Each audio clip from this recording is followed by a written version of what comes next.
Saanich North and the Islands. Thank you, Madam Speaker. And I started with very brief notes, and it seemed to grow and grow and grow the longer that the previous member spoke for. I think it's an honor to stand and speak to Bill 23, a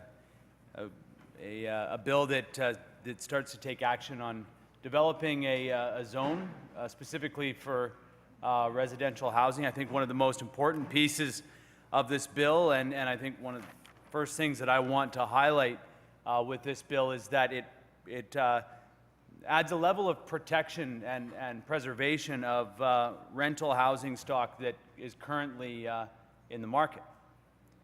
We've seen history over the past number of decades, 2-3 decades, where purpose-built rental housing, which we were doing very, very well in our country and in our province for a number of years, started to turn into strata units, condos, and so we lost a lot of the rental housing units that we had in our cities, and they turned into condo buildings, strata buildings.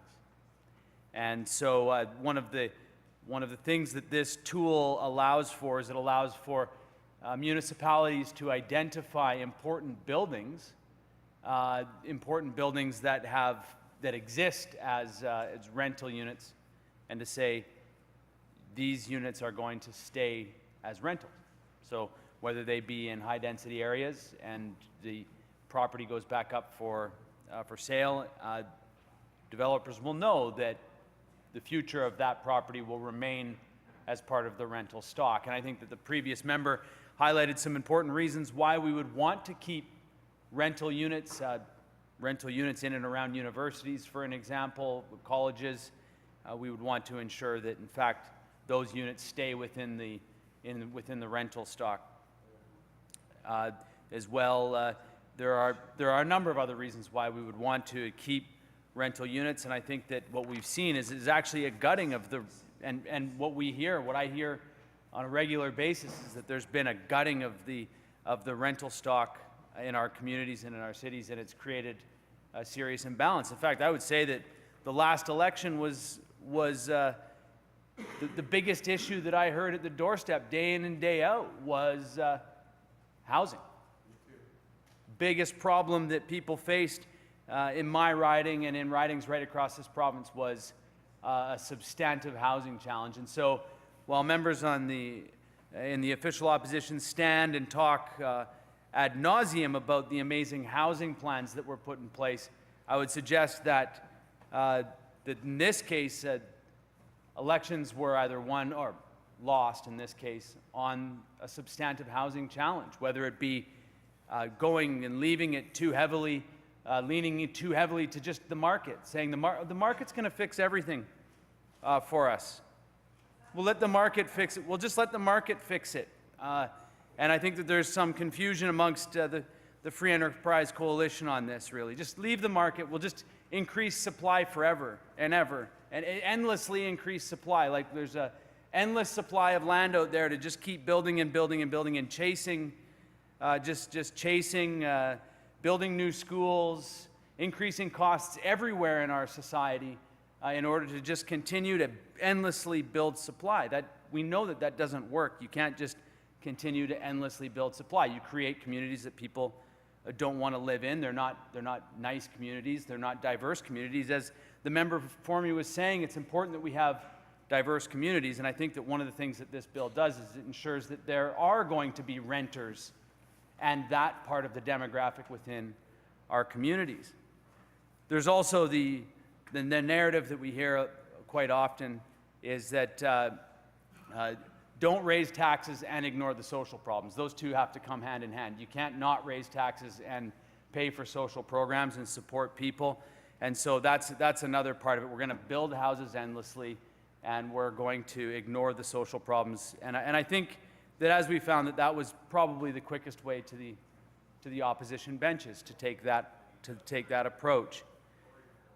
We as a government have a responsibility to find balance and to legislate balance. And one of the ways that we do this is we create zones such as this. We created many zones in our cities. In fact, every piece of property that has anything built on it is part of a zone, whether it be a residential zone or a commercial zone or industrial zone. And then we take those zones and we further break them down to residential single family or a residential multifamily zone. And those on both sides of this house that have been in local government know the reality is that we need to have zones to ensure that our communities are balanced.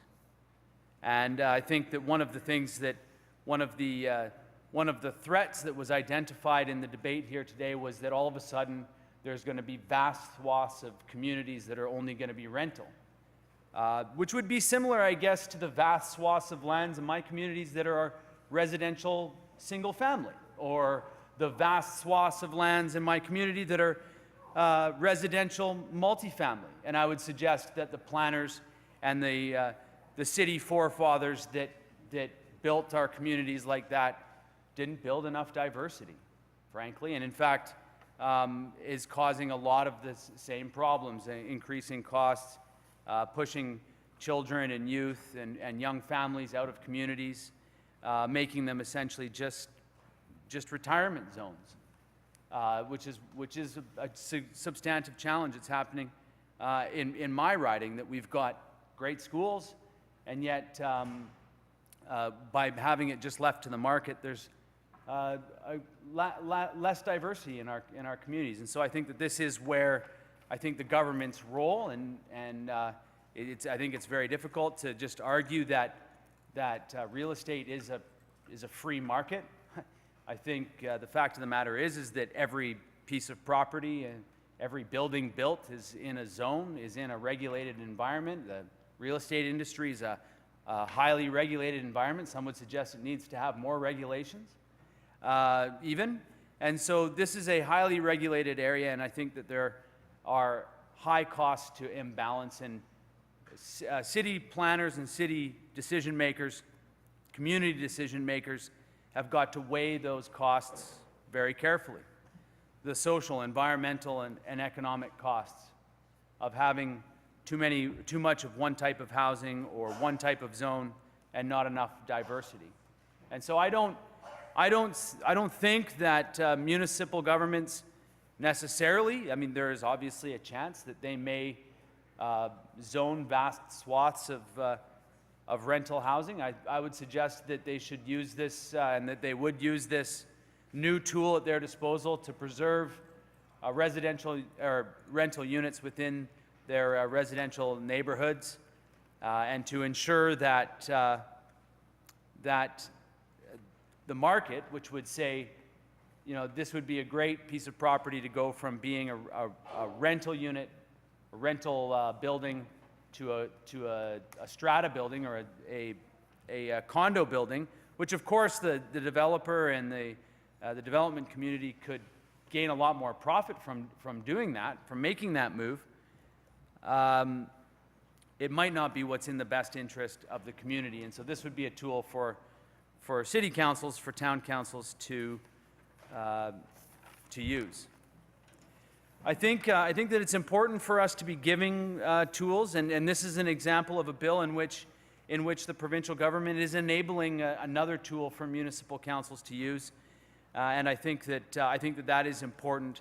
As someone who comes from local government and someone who champions the local government, local level of government, and the decision making that's made on the ground, I think that it is important that the provincial government is providing tools, and in fact, I think that we could do this a lot better. Provide tools to local decision makers. They're the closest to the people, and have the most direct access. To that point, I think another interesting point that was raised was that the provincial government should get involved in accelerating the approvals process. And then long and loud complaints, in fact, that there's X number of units being held up by city councils, and like that is somehow just a recent situation. It's not been a situation or a complaint that's been going on for many years. I would caution, though, in fact, the provincial government getting involved in local government and quote-unquote accelerating approval processes. Of course, there is a public hearing process in which local governments have to work with the local community to ensure that the local community is aware of what is being proposed in their neighborhoods, and that process does take some time. Where I think that municipalities might be able to accelerate the process is in some of the application timelines. Perhaps that could be the case, but again, I think that it's important that inspections and building inspections and such play out over an appropriate level of time to ensure safety. So it's easy, I think, to say, oh, the provincial government should jump into the middle of these and accelerate these approval processes.